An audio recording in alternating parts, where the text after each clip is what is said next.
अस्सलामुअलैकुम मेरे दोस्तों, सज्जनों और बेलियों। मैं हूं इज़हार अहमद और वेलकम करता हूं आपको किचन गार्डनिंग चैनल पर। और उम्मीद भी रखता हूं कि आप सब लोग खैरियत से होंगे, फिटफाट होंगे, अच्छे से कामों में खूब अच्छे से बिज़ी होंगे। 6 अप्रैल 2019 आज मैं सोच रहा हूं मोरिंगा के बीज भी लगाकर देख लिए जाएं। मोरिंगा के बीज लगाने का सही टाइम गर्मी शुरू होने से पहले होता है या फिर गर्मी के दिनों में। अप्रैल की आज 6 तारीख है और अब मैं सीड लगाने का इसका राइट टाइम भी आ चुका है। सर्दी शुरू होने से पहले पहले मोरिंगा के बीज लगा लिए जाते हैं। मोरिंगा दो टाइप के होते हैं, एक वाइट कलर में और एक ब्लैक कलर में।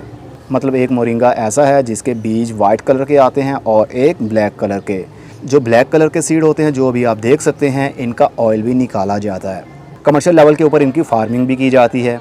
तो हमने तो तेल इसमें से निकालना नहीं है, हमने तो सिर्फ पौधा बनाना है। बीज वाइट हो या फिर ब्लैक हो, कोई से भी आप लगा सकते हैं। लेकिन कहते हैं काले वाला मोरिंगा ज़्यादा बेनिफिट देता है, मतलब इनकी हेल्थ प्रॉपर्टीज़ ज़्यादा होती हैं। मैंने इससे पहले भी मोरिंगा की सीडलिंग के ऊपर एक वीडियो बनाई थी, लेकिन वो ऑफ सीज़न में बनाई थी, सर्दी शुरू होने से पहले बना दी थी मैंने, जब सीड की जर्मिनेशन शुरू हुई और उसके बाद में सर्दी शुरू हो गई, जिस वजह से वो सर्वाइव नहीं कर पाए और सारे के सारे मर गए। लेकिन अब तो मुझे लगता है सही टाइम है। पूरी गर्मियाँ मतलब अगस्त के महीने से पहले पहले आप किसी भी दिन सीडलिंग कर सकते हैं। तो बीज लगाने के लिए 3 हिस्से मिट्टी और 1 हिस्सा गाय का गोबर। लेकिन मैं रफ़ सॉइल यूज़ कर रहा हूँ, पुरानी मिट्टी यूज़ कर रहा हूँ। इनके अंदर बार बार मैं सीडलिंग करता हूँ, कटिंग्स लगाता हूँ और वही मिट्टी को थोड़ी सी ड्राई करने के बाद दोबारा से यूज़ में लाता हूँ। लेकिन अच्छा यही है, 3 हिस्से मिट्टी लें और 1 हिस्सा गाय का गोबर बारीक किया हुआ, सभी को मिक्स कर लीजिए और उसके अंदर आप सीड्स लगा सकते हैं।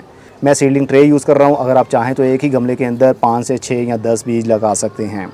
लेकिन सीडलिंग ट्रे के अंदर एक एक गमला एक एक पौधे के लिए रहेगा तो पौधा अच्छे से ग्रोथ करेगा, रूट बाउंडिंग का ख़तरा नहीं रहेगा। तो ट्रे के अंदर मैंने मिट्टी को भर लिया है और अब एक एक बीज मैं ट्रे में रखता जाऊंगा। ये ट्रे थोड़ी सी लेंथी है, मतलब इसका जो सेल है वो करीब ये 4 इंच या 4.5 या 5 इंच होगा। इसका मतलब इसकी जो ग्रोथ है, रूट्स हैं, वो अच्छे से डेप्थ में जा सकेंगी। मोरिंगा के बीज जो काले वाला होता है मोरिंगा, उसके बीज काले रंग के हैं और थोड़े से बड़े साइज़ के हैं। इस तरह देखकर लगता है जिस तरह आंवला के बीज हों। आंवला आपने देखा होगा, उसके सीड भी कुछ इसी तरह के होते हैं जिस तरह अभी आपको ये दिख रहे हैं। ये जो वाइट वाइट है ऊपर, ये इसका जो सीड पोड होता है, जब फली में से निकालते हैं बीज को तो वाइट वाइट सा ये आ जाता है साथ में। इसकी कोई भी टेंशन नहीं है, इसको इसी तरह हम लगा देंगे। इसको अपने फिंगर से ही पुश करते जाएंगे। इसी मिट्टी के अंदर करीब 1 इंच इसको दबा देंगे। बहुत ज़्यादा मिट्टी के अंदर बीज को नहीं दबाना, नहीं तो उसकी जब स्प्राउटिंग शुरू होगी तो वो बाहर नहीं निकल पाएगा और मिट्टी के अंदर ही वो छोटा सा पौधा मर जाएगा।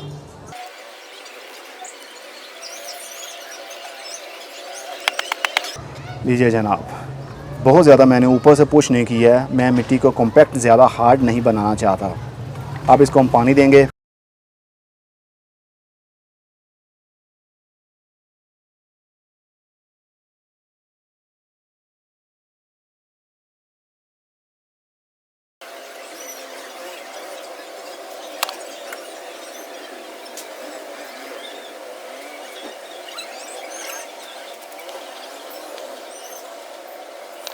लीजिए जनाब, इसको हम पानी दे दिया। अब इसको हम शेडी एरिया में रख देंगे। पॉली हाउस के अंदर नहीं रखेंगे क्योंकि गर्मी बढ़ने लगी है और पॉली हाउस के अंदर ज़्यादा हीट बनने की वजह से सीड अंदर गल सकता है। शेडी एरिया में रख देंगे। देखते हैं कितने दिनों में इसकी सीड की जर्मिनेशन शुरू होती है। तो आप मेरे साथ रहें। अब हम जल्दी इसको पानी नहीं देंगे क्योंकि ये प्लास्टिक की ट्रे है और इसकी डेप्थ काफ़ी ज़्यादा है, इसलिए जल्दी पानी खुश्क नहीं होगा। लेकिन मिट्टी को ऑलवेज़ हमने थोड़ा सा नम रखना है, बिल्कुल ड्राई नहीं होने देना और ना ही ये इंतज़ार करना है कि ऊपर वाला सरफेस हल्का सा ड्राई हो। आपको आइडिया होना चाहिए कि मिट्टी के अंदर मॉइस्चर ऑलवेज़ बना रहना चाहिए, तभी सीड्स को नमी मिलती रहेगी और उसके अंदर से स्प्राउटिंग जल्दी शुरू होगी। तो चलिए फिर जल्दी से इनके अंदर से पौधे बना लेते हैं। 6 दिन बाद हमारे मोरिंगा के सीड्स अब जर्मिनेट हो रहे हैं। काफ़ी सारे सीड जर्मिनेट हो गए हैं और कुछ ही बाकी हैं। 1 2 3 4 5 6, अभी 6 सेल्स ऐसे हैं जिनके अंदर से सीड जर्मिनेट नहीं हुए हैं। देखें कि वो जर्मिनेट होते हैं या नहीं। अगर ना भी हुए तो कोई गम नहीं, क्योंकि 100% जर्मिनेशन रेट बाज़-औक़ात नहीं मिलता। 50 to 80% भी जर्मिनेशन रेट आपको मिल जाए तो काफ़ी अच्छा रिज़ल्ट माना जाता है वो। अभी ये जहाँ पर पड़ा हुआ है वहाँ पर शेडी एरिया है, ऊपर ग्रीन नेट लगा हुआ है और उसकी धूप फिल्टर होकर नीचे आती है, डायरेक्ट सनलाइट में नहीं है। अगर इसको डायरेक्ट सनलाइट में रखते भी हैं तो भी इसकी ग्रोथ अच्छी होगी, क्योंकि मोरिंगा के पौधे को फुल धूप और हीट अच्छी लगती है, तभी उसकी अच्छी ग्रोथ होती है और साथ में ग्रीन से पत्ते बहुत सारे ग्रोथ में आते हैं। तो फिलहाल अभी तो ये जर्मिनेट हो रहे हैं, देखते हैं कब ये ट्रांसप्लांटिंग के काबिल होंगे। 9 दिन बाद हमने सीडलिंग की थी 6 तारीख को, मतलब 6 अप्रैल को, और आज 15 अप्रैल है। सीड की जर्मिनेशन बहुत ही अच्छे अंदाज से शुरू हुई, क्योंकि ये गर्मी के दिनों में ही अच्छे से ग्रोथ करता है। अगर सीड्स अच्छे हों, फ्रेश हों, तो उनकी जर्मिनेशन जल्दी शुरू हो जाती है और काफ़ी हेल्दी तरीके से शुरू रहती है।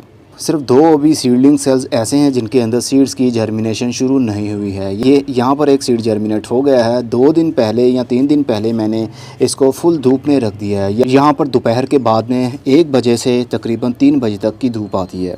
लेकिन पौधों की अच्छी ग्रोथ के लिए मॉर्निंग की धूप अच्छी मानी जाती है, क्योंकि फ़ोटोसिंथेसिस का अमल मॉर्निंग की धूप में ही होता है। फ़ोटोसिंथेसिस मतलब जब धूप पत्तों के ऊपर पड़ती है तो पत्ते पौधे के लिए, उसकी जड़ों के लिए खुराक बनाते हैं।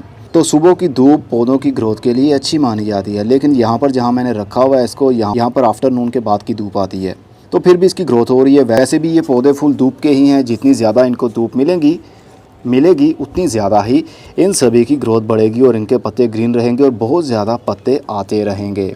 अब ये ट्रांसप्लांटिंग के बिल्कुल काबिल है, लेकिन मेरे पास अभी ना तो इतनी मिट्टी है और ना ही बड़े गमले हैं जिनके अंदर मैं इनको शिफ्ट करूंगा। अभी भी ये करीब 15 से 20 दिन या 1 महीने के लिए इसी सीलिंग ट्रे के सेल्स के अंदर रह सकते हैं, क्योंकि ये सेल करीब 3 से 4 इंच लंबे हैं। तो इनकी रूट्स को काफ़ी जगह मिली हुई है अभी तक। तो देखा आपने, हमने 9 दिन के अंदर कितना अच्छा रिज़ल्ट पा लिया। अगर आप ये सीड ख़रीदना चाहते हैं तो मेरे दराज स्टोर के ऊपर ये सीड अभी अवेलेबल हैं, जल्दी से आप ऑर्डर कर दीजिए। ऐसा ना हो कि ये स्टॉक ख़त्म हो जाए, क्योंकि अच्छे और फ्रेश सीड बार बार नहीं मिलते। तो जल्दी से ऑर्डर कीजिए और आप भी ब्लैक मोरिंगा के पौधे उगाइए और इसके पत्तों का पाउडर खाइए, काफ़ी ताकतवर हो जाएंगे आप। अब मैं चलता हूँ, खुदा हाफिज़, good bye, see you and tata, और अपना बहुत सा ख्याल रखिएगा।